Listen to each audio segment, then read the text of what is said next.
যতক্ষণ পর্যন্ত যৌক্তিক সংস্করণ না হবে ছাত্রছাত্রীরা রাজপথ ছেড়ে যাবে না। হাইকোর্ট রায়টা বহাল করেছে, আমরা সেটাকে ঘৃণাভরে প্রত্যাখ্যান করি।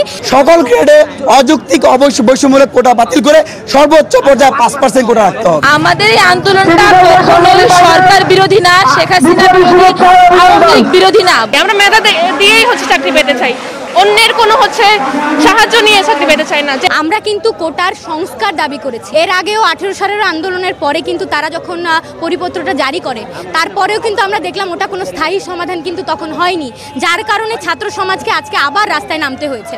ফলে আমরা বুঝতেই পারছি এই পরিপত্রটার মধ্য দিয়ে কিন্তু আলটিমেটলি কোনো স্থায়ী সমাধান হবে না। ফলে আমরা বলতে চাই যে এই যে আবার 1 মাসের জন্য হাইকোর্ট আবার এটাকে পুনর্বহাল করলো, এটার মধ্য দিয়ে তো কোনো স্থায়ী সমাধান হয়নি। আমরা ছাত্ররা যে দাবিটা করেছি সেই দাবিটা তো পূরণ হলো না। এই যে অযৌক্তিক বৈষম্যমূলক কোটা, এটা একটা সামাজিক বৈষম্য তৈরি করছে।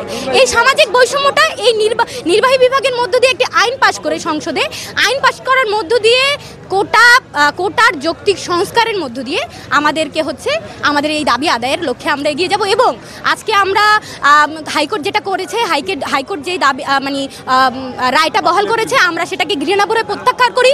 এবং আমরা বলতে চাই কোটার যতক্ষণ পর্যন্ত যৌক্তিক সংস্করণ না হবে ছাত্রছাত্রীরা রাজপথ ছেড়ে যাবে না। বিশেষ সরকারি চাকরির প্রথম, দ্বিতীয়, তৃতীয়, চতুর্থ শ্রেণীতে অর্থাৎ সকল গ্রেডে যে বিদ্যমান অযৌক্তিক এবং বৈষম্যমূলক কোটা আছে সেই কোটা বাতিল করতে হবে। পাশাপাশি আমরা বলছি সংবিধানের প্রতি আমরা শ্রদ্ধা রেখে সংবিধানে উল্লেখিত যে অনগ্রসর গোষ্ঠী আছে তাদের কথা মাথায় রেখে আমরা যৌক্তিক পর্যায়ে কোটা সংস্কার করে সংসদে আইন পাশ করতে হবে। অর্থাৎ হাইকোর্টের যেই রায় দেখ না কেন, হাইকোর্টের রায়ের সাথে আমাদের যে দাবি, হাইকোর্টে আছে 18 সালের পরিপত্র অর্থাৎ প্রথম এবং দ্বিতীয় শ্রেণীতে, আমরা বলতে চাই সকল গ্রেডে অযৌক্তিক বৈষম্যমূলক কোটা বাতিল করে সর্বোচ্চ পর্যায়ে 5% কোটা রাখতে হবে। প্রথম, দ্বিতীয়, তৃতীয়, চতুর্থ শ্রেণীর যে চাকরির গ্রেডগুলো আছে সেগুলোতে একদম কোটা মুক্ত, মানে নির্মূল চাই আমরা।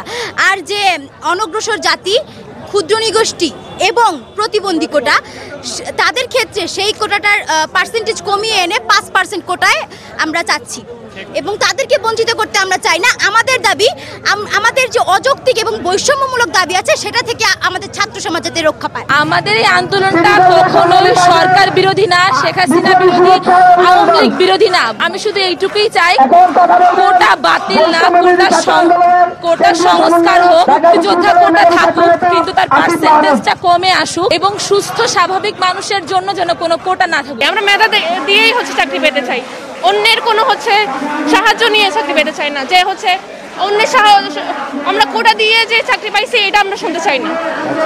মানুষেরও তো রাস্তায় বেশ ভোগান্তি হচ্ছে, তো সেই ক্ষেত্রে আসলে আপনি এই বিষয়টাকে কিভাবে দেখছেন?